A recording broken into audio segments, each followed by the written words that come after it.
I try to go to movies, but movies are all shit now. They're all shit. Like they just have this machine that just makes shit. I rented a movie. I rented the Jesus movie where they beat the shit out of Jesus for a couple hours. Wow, they kicked his ass. What happened? What did he key somebody's Camaro? What did the guy do? Look, I didn't like the Jesus movie. I thought it was a shitty movie. And people get offended when you tell them that, like you're saying something wrong. It's like, I thought the Jesus movie sucked. And they're like, hey, man. Like, what? He's not in it. Who gives a shit? Like Jesus cares about Mel Gibson's movie, you know? Look, I was raised Catholic, so I know he did that for me, and I appreciate it, you know, thank you. He should have asked first, you know. I would have said, I'm all set. I don't need that done, because... A little presumptuous. Only because, look, here's the thing. I was raised Catholic, and I'm not anymore because look, if they're right, I am fucked. I'm going to hell. I am. Because I'm really I do wrong shit. A lot. Man, I'm going to hell. I know it. And I don't want to go to hell. And really because I don't like new places. That's really the reason. Because I'm afraid I'll go to hell. I won't know where to sign up for shit. I'll be all confused. Like the first day of school, you know? I wonder, is there like a schedule to hell? How organized is your damnation? Like, first they put you in one room and some monster fucks you up the ass for 1,000 years. You come out, you're like, well, I ain't fucking around in there, I tell you. I don't recommend that room. That was a drag. Then they take you and they put you in another room and they shit on your head. I don't know what the fuck they're doing down there, but what if hell's not like that? What if I'm just standing in a hallway in hell like, what do I do? Where do I go? Some demon walks up to me, hey, and I'm like, ah, demon. And the demon's like, come on, suck my dick. Ah. Now I'm blowing a demon into hell and it's horrible. And I'm thinking I shouldn't have lied so much or whatever.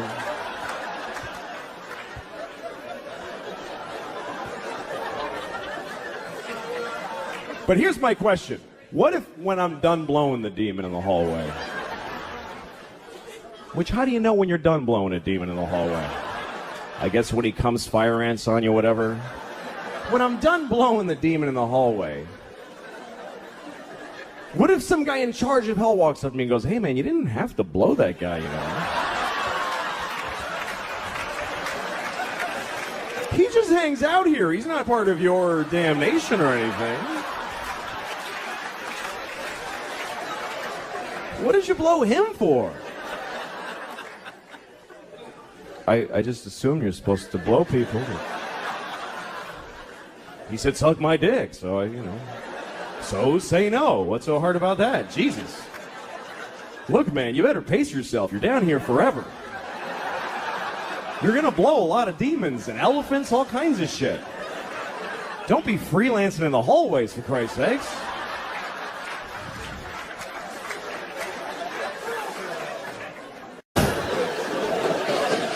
I have been dating recently. Dating's not fun. Dating's horrible. Nobody wants to date. Even if you meet somebody and you really want to go out with them and they say yes, you're excited in that moment. But the day of the date, you're like, I don't want to fucking do this. I don't want to do this. Every time I'm ringing a doorbell to pick a woman up, I'm like, I hope she's dead in there. I really do. I hope something awful happened. I don't want to sit in a place and breathe unevenly for 3 hours and just sweating where your body is folded and just, You ever have a date that goes well? It's like good from the beginning. You're like, you get a little laugh at the beginning, hi, ha, ha, something funny, and they both laugh. Feels good. You agree on stuff. When you don't agree, you laugh about it. You're even able to be quiet a little bit while you're eating, and it's nice, feels comfortable. And then you drop them off, and you're like, I hope I see you again. And she says, I hope so too. And you feel like, this is something new in my life. This is wonderful. Then you go home, and your wife is like, where were you all night? You know,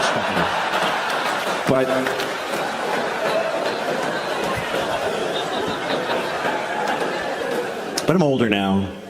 I'm divorced, and I still date mostly women who are younger than me recently, because that's who looks better. That's true. But I've always been with women my age or older. I was married to a woman a year older than me for 10 years, and that's always been the way but there's some guys that have to be with a younger woman. There's cultures that believe the man should be much older. Like there's religions that have like a formula, you know, like take the man's age and subtract 10, and then whatever else you have to do to get to 12. Just solve for 12. But I didn't suddenly get interested in younger women. What happened was I got older and they got interested in me because younger women like older guys. They just do this. The other part nobody says. I don't do anything to get younger women. I just stand there like this. And they see me and they're like, that would be so weird to fuck that old guy. And then we get blamed. The older guy always gets blamed. You see an older man with a young woman, everybody's like, that guy's a pervert. No, she's a pervert. He's normal. He likes pretty women. She likes that. What the fuck is wrong with her? And they're weird. I was having sex with this woman, and she was about 35, and we're in bed. She starts calling me daddy. I was like, please don't, young lady. Please don't do that. She said, why does it make you uncomfortable when I call you daddy during sex? Is it because you have daughters? I said, no. It makes me uncomfortable because I have a father. And I used to call him daddy when he fucked me.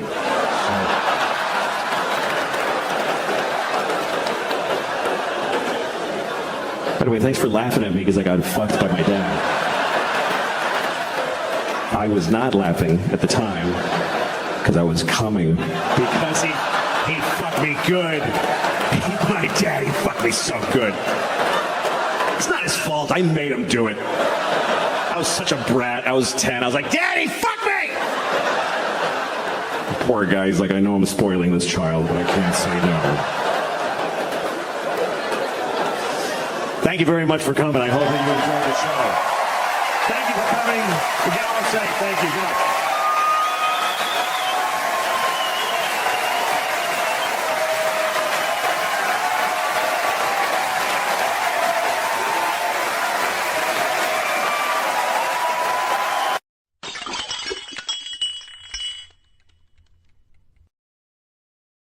If you believe that God gave you the earth, that God created the earth for you, why would you not have to look after it? Why would you not think that when he came back he wouldn't go, what the fuck did you do?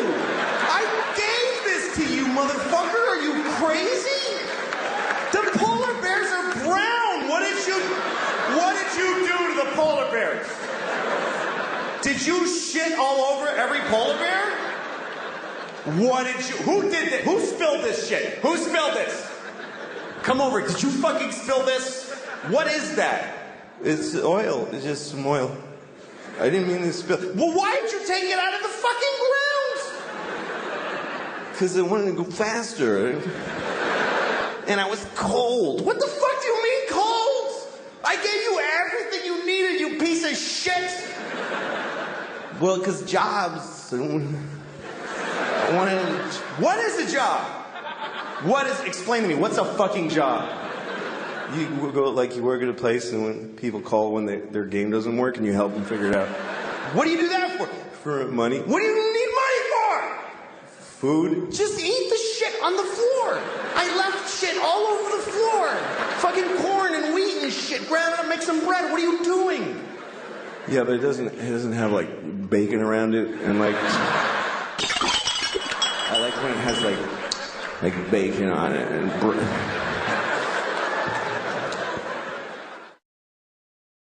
Talk about their mothers. I was watching a football game one time, and this guy scored a bunch of shit, whatever, and they were excited. So they asked him about it afterwards. And the football player said, my mom died last year, but I know she was watching my game from heaven tonight. And I wanted to be there to say, leave your mother alone. How dare you? She's dead. I mean, when are you done with your fucking kids? When are you finished with your fucking kids? Even after you're dead, you still have to go to their fucking games and shit?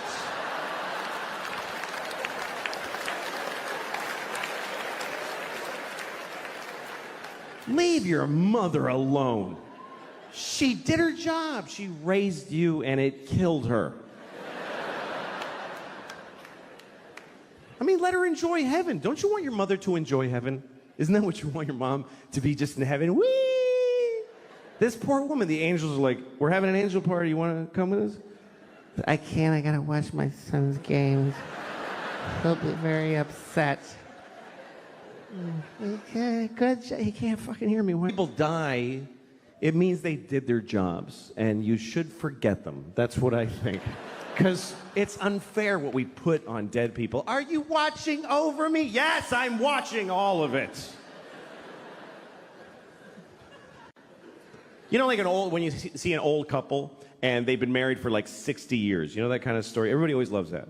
The kind of people that always get applause based on the math of their lives. How long you been married? 60 years.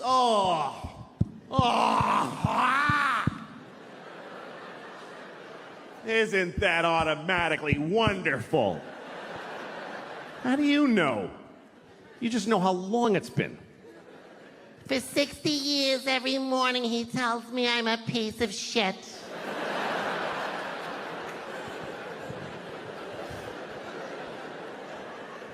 But let's just say this is a happy couple, okay? They love each other. They've been married for 60 years. That's longer than most people really want to be alive, and they've been together that long. And now they're just an old couple, and they just walk together. You know when you see two people? And it's kind of lovely. They don't need anybody else. It's just the two of them. This is both of them. They just walk. They always walk somewhere nobody walks there. It's trash. It's trucks. He's wearing a suit that is not a color. She's wearing a dress that's like a triangle, like a kid drew it. It's just fucking a dress with fruit on it. Nobody cares. And they just walk every day. Yeah. It's cold. Yeah, it's cold. You want to go to the store and get a cracker? Yeah, let's get a cracker at the store. Yeah, buy yeah, blah, blah, blah. And then one day, usually he dies first. They're walking, and he goes, ah. Ah. And she says, Richard! Ah. Ah. Richard! Ah. And he dies. So now it's just her. Just Rose. And she's alone. Now she just stands in their house. Once in a while, somebody goes to get Rose because there's a wedding. Come on, Rose. Just fucking come on.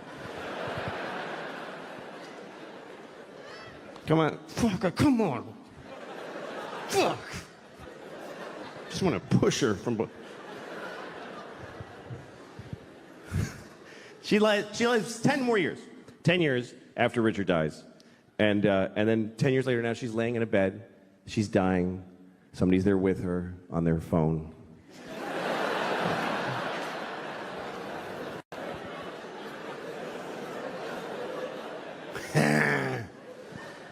So Rose is dying, and she says, well, at least now I get to be with my Richard forever. Where'd she get that idea? Where did that come from? I've looked it up. No religion teaches that when you die, you get to ruin heaven for your dead spouse. Why is that fair? Who gets...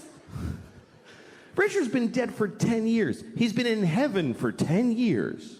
And somebody comes up to him, hey, your wife is coming.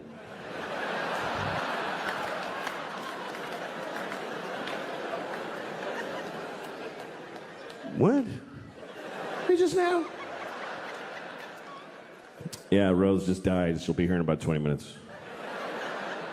They just gotta hose her down and tape the wings on. And then you're gonna be together forever. Wait a minute. Fuck. You said this was heaven. Why is this... I have a girlfriend here now. I don't want to fucking... She's the love of your life. She's not the love of my death, motherfucker.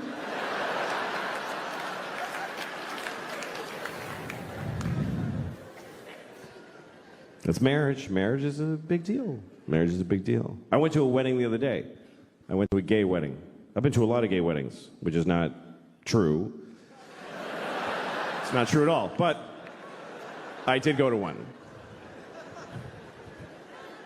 But I don't go to weddings generally because I don't like them. I hate it. Don't invite me, really. I think it's rude to invite people to your wedding. I really do. Nobody's happy to get that shit. You make it all pretty, and they're like, oh, fuck! This is gonna suck! Here's a helpful list of places to stay. Oh, great. I get to live in a La Quinta in Reading, Pennsylvania for 3 days because you want to get married for a couple of years. Nobody wants to watch you start your shitty thing. Nobody wants to see it. Everybody's in a shitty thing. That's what it is. That's what it is to be with somebody. You're either alone or you're in a shitty thing. That covers 100% of human beings. I know I can see there's young couples here, and you're like, no, we're in a good one. It's really good. Yeah, fuck you. Who do you think you are? It just didn't get so arrogant. Yeah, I think we figured it out. No, yeah, you're the first ones. Of course it's going to get shitty. That's part of it. It's like going to a horror movie, and in the first minute, you're like, I think they're all going to be fine. No, they're all going to die, and you're going to hate the person you love right now. It's the way it works. Love plus time minus distance equals hate. That's just the way it goes. I'm not saying don't do it. You should do it. It's the best thing. It's the best part of life, love is. But don't be greedy and expect it to last. Don't be amazed that a butterfly died because you shot it in the face. Just fall in love, make a fucking mess. It goes shitty, you don't realize it till too late, and then you cry a lot and move on. It's the best part of life. It is. I've always loved love. It's always been my favorite part of life is meeting somebody and going, oh, shit, that person. That's the best feeling. Now, why the fuck would that just, oh, yeah, for years, for our whole lives, just, oh, yeah. That's insane to expect that. And then it rots and dies. It's just the way it goes. It's like if you see a person in the park making bubbles with a big wand, you know, with soap, and sometimes they make a really big one and he goes, oh, hey, ah, shit, okay. That's all. You don't stand over, liar! You don't get mad at the soap stain. It gets so shitty, man. It does. Oh. Oh. I just want to know about this cartoon. I'm enamored with this cartoon. Yeah, nobody cares For a about the free cartoon. 14-day, look it. Can you not take a little glory? I've seen you with a big cartoon too, Mr. I think Sneaky. it's great, but we talked about it for a long time. I don't now. care. Wait a minute, Louis. Just Not hold that on. important. See, it's something about pushy Hispanics. You know what?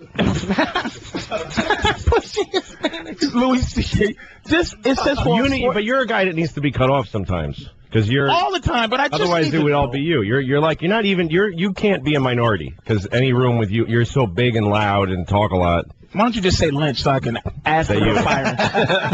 Just say it. Just say it. The black people got to stop stealing, and gay people have to stop hurting God, and Jews have to stop manipulating the media. And then you got to get to the root of the problem. As soon as anybody but black people admit that there's racism, No, it's going to stop when we're all the same color. It's like we think racism is the boogeyman or the Loch Ness monster. Nobody white ever says Exactly. it unless it's a joking manner. Exactly. No, I remember when Venus and Serena Williams complained that they get racist attitudes thrown at them on Twitter. Right. Like people yell stuff at them during matches and stuff. And so they asked Martina Hingis, the Swiss player. So that's as white as it gets, is Swiss. Of course. And she said, I'm on the same tour, and I don't see the racism. Yeah, they don't really. They reserve it for the Williams sisters. She's too busy doing drugs. Those Williams sisters, just because they call you Niglet doesn't mean anything. Think of all the technology we have to invent to be more racist. We're not that good at anything else. We're amazing at that. What do you mean we're? I don't understand why you keep grouping yourself in, Spick. You're a red-headed plumber. You're a farmer. Yeah, but see, that's the thing. Don't that's pick how my great. spinach. Stop with the weed. You're an albino Mexican. But that's how powerful. That's how powerful whiteness is, that it transcends Mexicanness. It does purify everything. It does. You can be born in Africa of African black parents and be named Mumbamba. If you're white, come on, but join the health club. Join the club. Oh, man. Get to the front of the bus, my friend. I don't care where you're from. Black president, no way in hell. And how many arguments I've had with my girlfriend over racist remarks I make? She can't believe I make them. She's like, would you say that in front of Patrice? Well, yeah, in front of me. Of course. Yeah. Not most. By the way, Gavin, no. By the way, hate me then. By the way, what Patrice hate me. What Patrice called Louis got dumped. You just can't. What? Did it really? Yeah. It got. But I was calling Louis that, and he said okay. It's just ridiculous. That's a bad one. On behalf of all Mexicans, I accept the phrase. And yeah, whatever. Let's play more Dr. Phil audio here. Only if you put N-SPAN. I do, though, feel for anybody. Oh, my God. You should be hit with a brick, but that was funny. At least now everyone knows what the hell we were talking about. All right, listen, here we go. Gamers White. I have 2 kids. I try to be a better person around my kids. I really do. I try to change my behavior around them. Like, I have rules in my house. They all apply to me. Like, I have a rule that I don't curse around my kids. It's a rule. It does happen. Sometimes you have a stressful moment, you're with your kids, so you say something by mistake. Like one time I was making dinner for my kids, and I gave my daughter a bowl of soup, and I said, here's your fucking soup. But, you can see how that was a tough situation.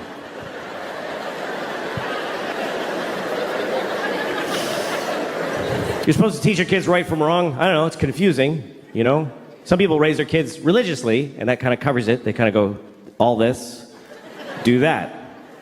I'm not raising my kids religiously, because I don't feel like it. Just get up on a Sunday, fuck that. Fuck that. Let your souls rot, kids. I don't care, I'm not getting it. Daddy, who's Jesus? None of your business. Go back to bed.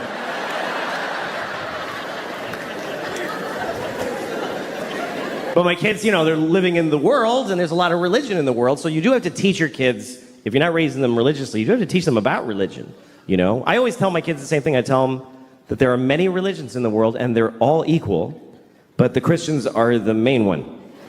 That's what I tell them. The Christians won, they're the winners, so act accordingly. Congratulate Christians when you meet them, because they won the world. And it's true. It's true. We love to tell ourselves, like, every religion is exactly... No, they're not. The Christians won everything a long time ago. If you don't believe me, let me ask you a question. What year is it? I mean, come on. What year is it according to the entire human race? And why? What year is it? Anybody, sir, just yell out the year. Thank you. 2016. No, it's 20. That's right. It's 2017. What is that? That's a number. It's not just any number. It must be a very important number, because we're counting to it in unison as a species. For thousands of years, we've been going 1, 2, 3. Come on, everybody. 4. And now, come on, Africa. 5, 6. What is this number? We're counting the days since what? Since there was ever people, or since the sun did a something? Not at all. It's been 2017 years since what? Anybody, yell it out. Yes, Christ!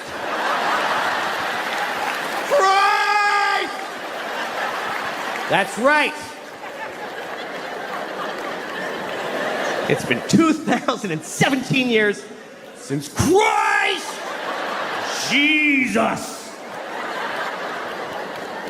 We are counting the days since Jesus together. Which makes sense if you're Christian, but what the fuck are the rest of us doing? Jesus was here, Jesus was here, Jesus was here. Everybody, scientists, historians, Jesus, Jesus. Jesus plus 2, Jesus plus 3, Jesus plus 4. Jesus plus 2017 years, 4 months, and 3 days is when your license expires.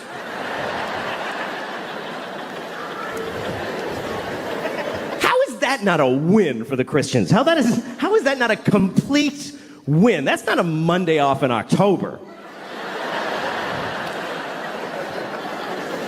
That's there was no time before Jesus. And the whole world's like, okay, sure. And then somebody was like, what about the years before him? There were billions, I mean, infinity. Those go backwards. You want us to measure most of history backwards? To accommodate one religion? Uh-huh. All right, we'll do it. It's fine. We'll do it. The whole world. You ever watch New Year's Eve around the world? They always show you like how every country celebrates. It's kind of cool. The first is one little island. It's the first place that's actually the place that it's the year. It's a little island in the Pacific. I don't forget what it's called, but the people, they do a little ceremony for New Year's Eve every year, and they just wear grass because they don't even have sticks yet. They're in the grass age. They have no clocks, but they do a dance. 2017. And it goes around the world. Oh, the 2017.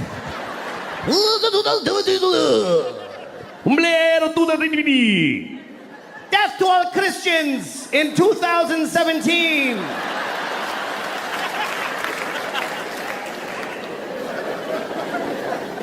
The Jews are quietly keeping track. It's really 5,766, but that's for us. We're just, that's okay. We're just keeping track for when you snap out of it. It's all right. I'll write yours on my check. I don't want a problem.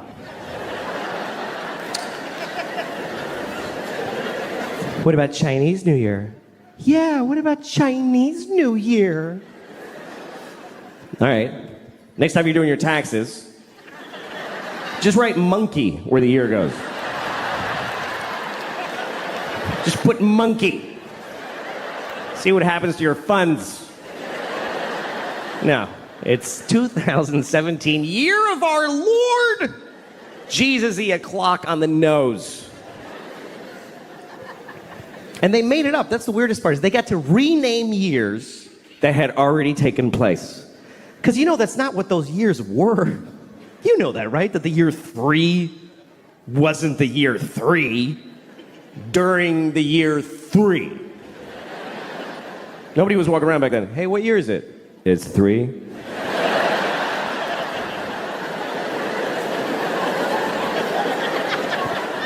Yeah, but I'm 28. How can I be 28? There's only been 3. Oh, well, see, you were born in BC 24, and there's a 0. Remember it went backwards? Oh, shit, that was stressful. I hated those years. What was that like? What year is it? 10. What year is it now? 9. The fuck is gonna happen?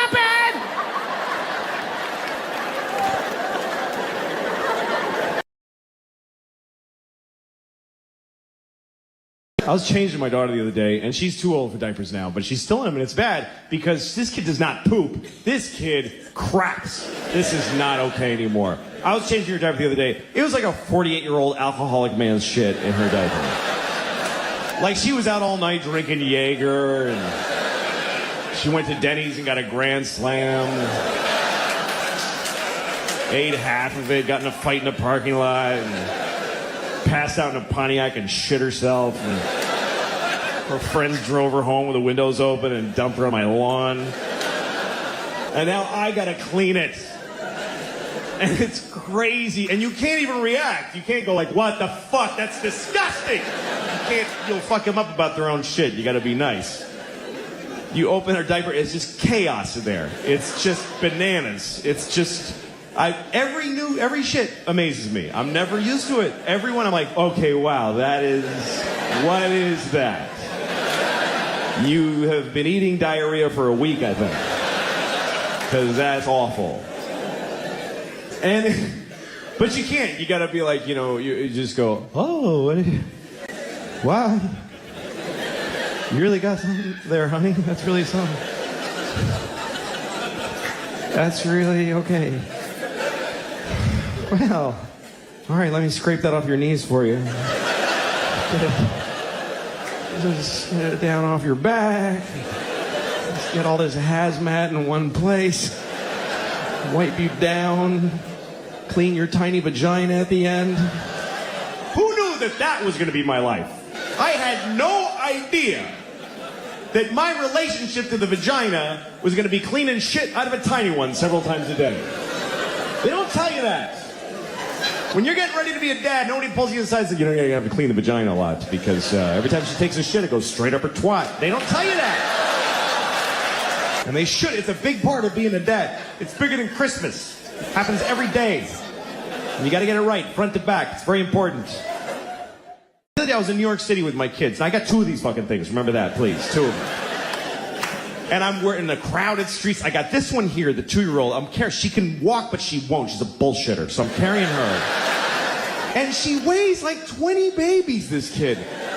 She's tiny, but she's got the density of a dying sun. I don't understand how she's this heavy. It feels like a fat raccoon holding a bowling ball. That's what she feels like. And the pain in my shoulder is intense. And it's sending signals to my brain like, you don't love her, just drop her. She doesn't matter. Just let her die. So I'm fighting that on this side. I got the 5-year-old like this. I hope it's her. I haven't looked back in about an hour.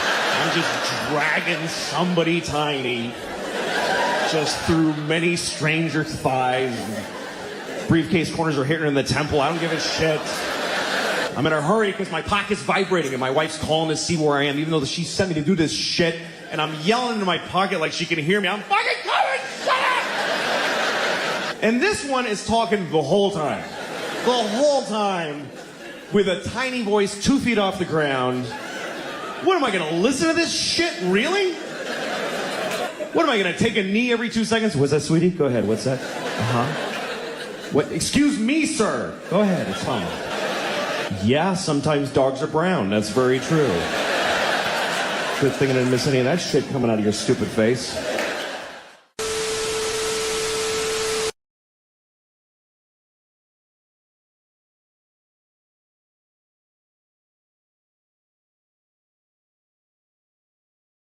NPR. We always listen to NPR because we're better than you. And so we're listening to NPR at breakfast the other morning, and there's this one story where they kept using this phrase. They kept saying 9/11 deniers. They kept saying that. 9/11 deniers. And my daughter was like, what is that? And I said, well, it's a group of people that think September 11th was a conspiracy. And she said, oh, I thought they were saying 9/11 deniers.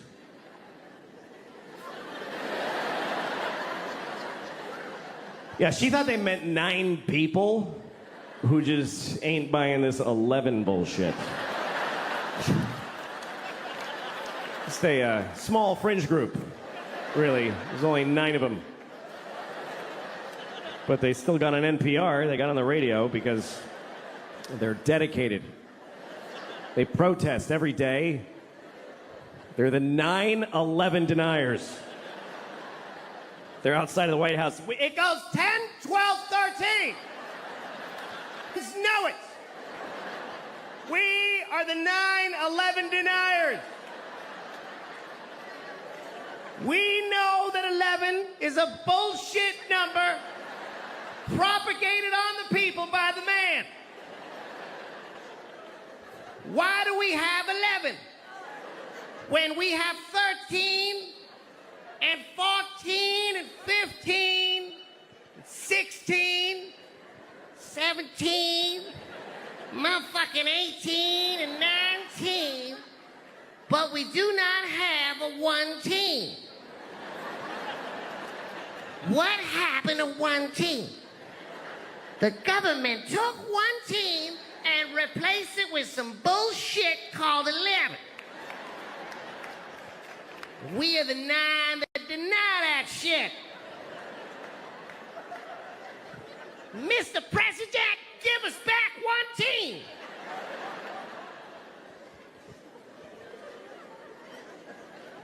I don't mean to offend any Chinese people with the stereotype, but That's right, I'm Chinese, motherfuckers. I lived in Shanghai. I'm Chineser than a motherfucker. My chopsticks and whatnot. Ah! all right. I'm sorry.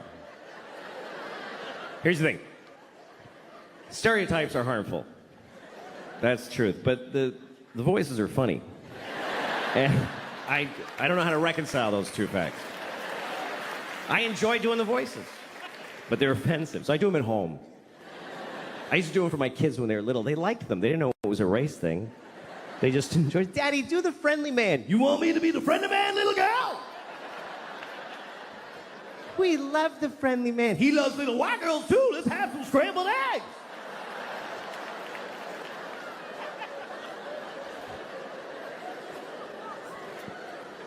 And then I grew up and I was like, don't talk about the friendly man. Maybe don't talk to your teachers about them.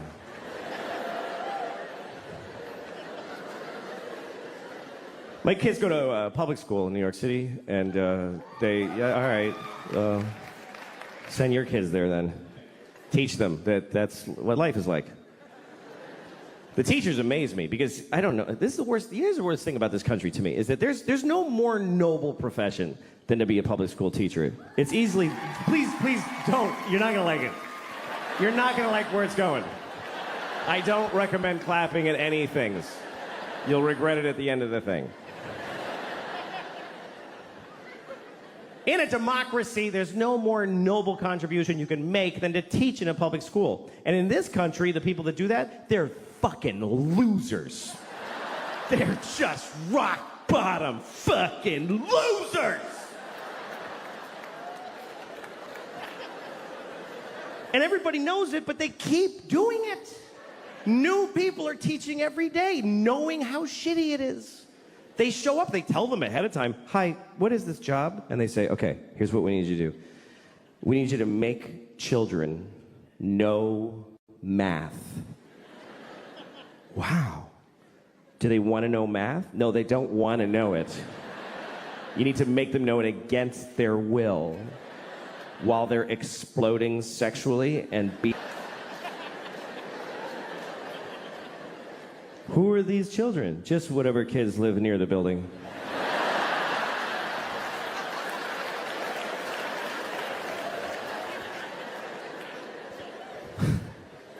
How much do I get paid? About $10 every 4 years. What if I get really good at it? What happens? Nothing. Nothing happens. Nobody notices, and you get fired, and you die alone. Okay, I'll try it for 25 years. My daughter's learning about Greek mythology, and she was asking me questions about it. She was like, Daddy, who's Achilles' mother? I said, I don't fucking know. Don't ask me that shit. I don't know who Achilles' mother is. Don't yell it out if you know it, please. It's Camp Amputees. Nobody cares what you know. She had a question about Achilles, and it was an interesting question, and I'll tell it to you. But first, the story of Achilles, real quick. Achilles was a baby, he was a Greek baby, and he didn't stay that way, but when he was a Greek baby, his mother, who was a goddess, took him into the river Styx, which is at Hades, the land of the dead, and she dipped him in the water of the river Styx because there was a magical quality to that water that it would make you impervious of any harm. You couldn't be hurt. It was like a shield, right? So she dipped him in that water to protect him. But she held him by the heel. That's the important detail. Held him by the heel, which is an awkward way to hold a baby. By the heel. Try holding a baby by the heel and dipping it in a river. You'll never see that baby again. I lost the baby in the water. I was trying to wash him and he fell in the river. I'm sorry, Miss Achilles, I lost your baby. You told me to hold him by the heel. He sleep. Achilles' mother's Mexican nanny. It's a lesser-known character in the Iliad. Anyway, his mother, she was able to hold on, of course, because she was a goddess. She was the goddess of grip or whatever, I don't know. And she held on, and then he was protected, except on his heel. His heel was not protected. And so that's what we call your Achilles heel, your one vulnerable place. Everybody's got their Achilles heel. Achilles' Achilles heel was his heel. Like literally.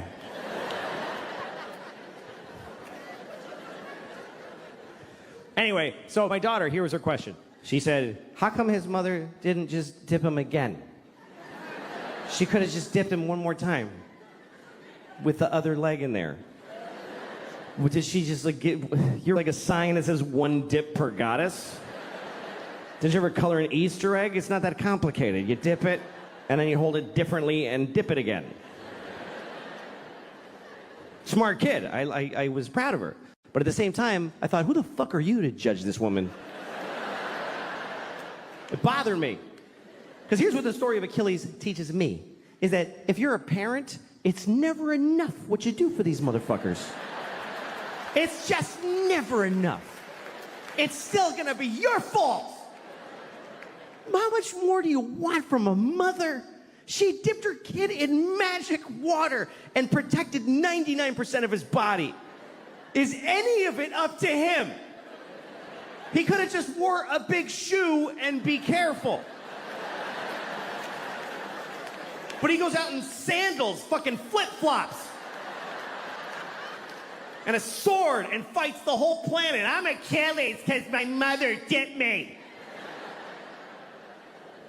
Finally, somebody got him in the heel, and he's like, Mom! Thanks a lot, Mom! Our next guest is a close friend of mine from the club days, and he's one of my very own writers. He's all the way from the 9th floor. Please welcome Louis C.K.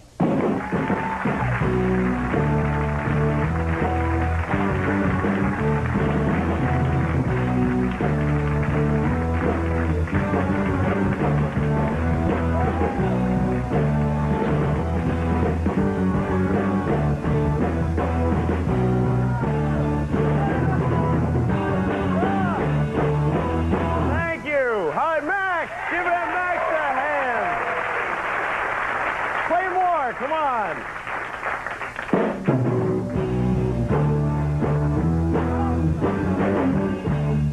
Hi, how's everybody doing? All right? My favorite song. Nice to be here. My name's Louis. I live in New York. I like New York because this is the only city where you actually have to say things like, hey, that's mine, don't pee on that.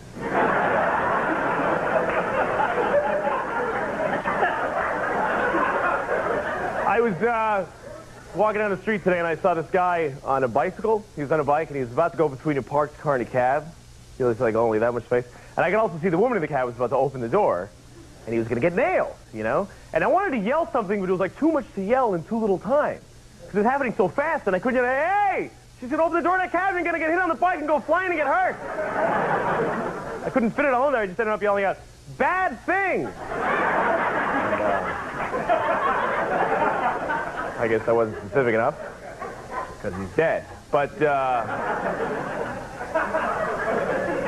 he's a dead guy. So, then I saw a friend of mine, right? I saw this friend of mine, and he waved to me from across the street, and I wanted to wave back, but I was eating a peach, and I had a newspaper in the other hand, you know, so I just waved the peach at him. I felt like I was going, look, I have a peach!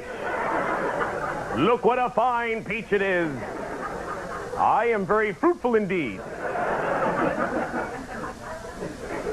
You know what surprises me is how often I see people that I know in the city, because there's a lot of people here, you know. But I always see people that I know in the street. I also see a lot of people that I don't know. But I usually take that in stride, you know. But you ever see somebody that you don't know again?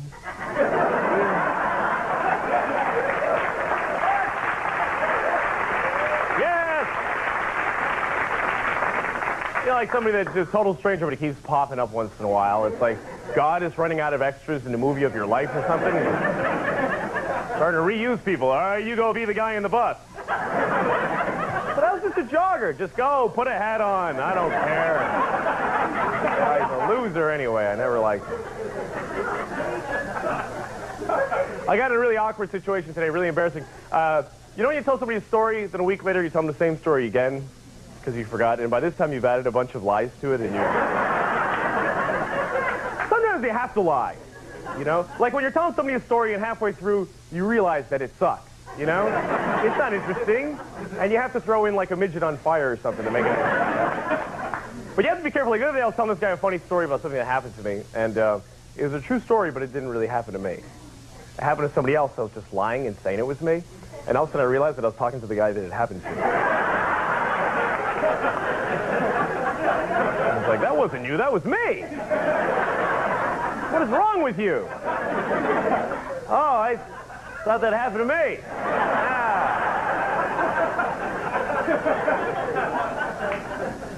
I always get in embarrassing situations in public, like when you get in an elevator and you go to press your floor button and it's already been pressed by somebody else. Yeah, that's one of those moments where you use that voice where you don't actually make words.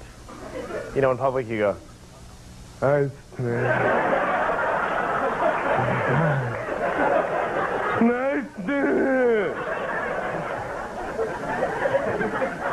Or like when you look at your watch, not because you want to, you're just looking at it to just look at it, you know, because you feel awkward around people. You just want to look like you're doing something, so you look at your watch. Then you put your arm down, somebody asks you what time it is, you have no idea. I don't know. I didn't read it, I just looked at it. So I'm going to do some impressions for you now. This first one, this is my impression of a very paranoid guy calling a woman for a date. A very paranoid guy calling a woman for a date. Hello, Lisa? Want to go to a movie? All right, 10 o'clock. Meet me at the theater, and no cops. All right, now this is a superhero being propositioned by a hooker. A superhero being propositioned by a hooker. Hey, baby, want to have a good time? No. All right, now this is...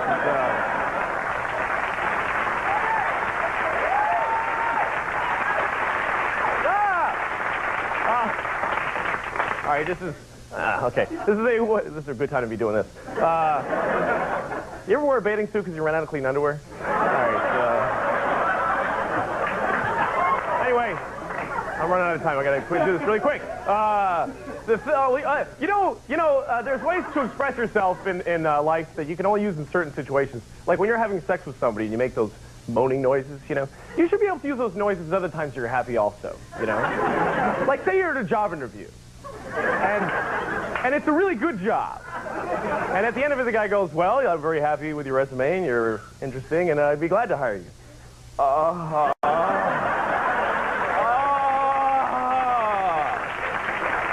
see you Monday. Thanks a lot. All right, thank you. Louis C.K. We'll be right back.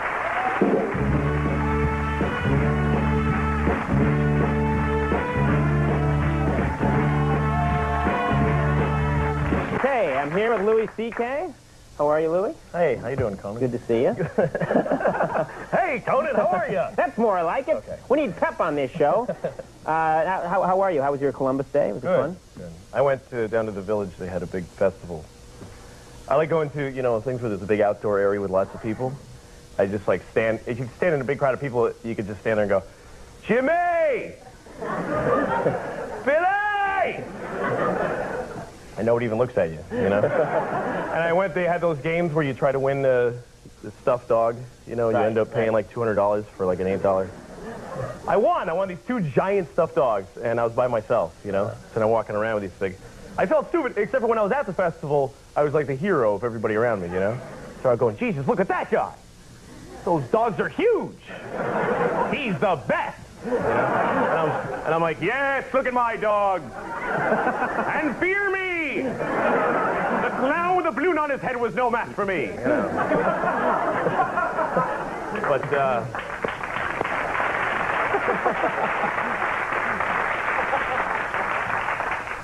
so, but then when you get farther away from the festival, people start going, what's with the idiot with the giant dog? You lose your credibility. You should have brought them on the show. I would have. I think the whole audience would have been impressed. Well, I got in a big fight with the giant dogs. They have an attitude, you know. Yes, that can happen. All right, well, I'm afraid we're out of time. Louis, thank you very much. Ladies and gentlemen, Louis C.K., thank you very much. And where are you going to be really quickly? Comic strip in New York City, 2nd Avenue. I also want to thank Mimi Rogers for being here. Thank you very much.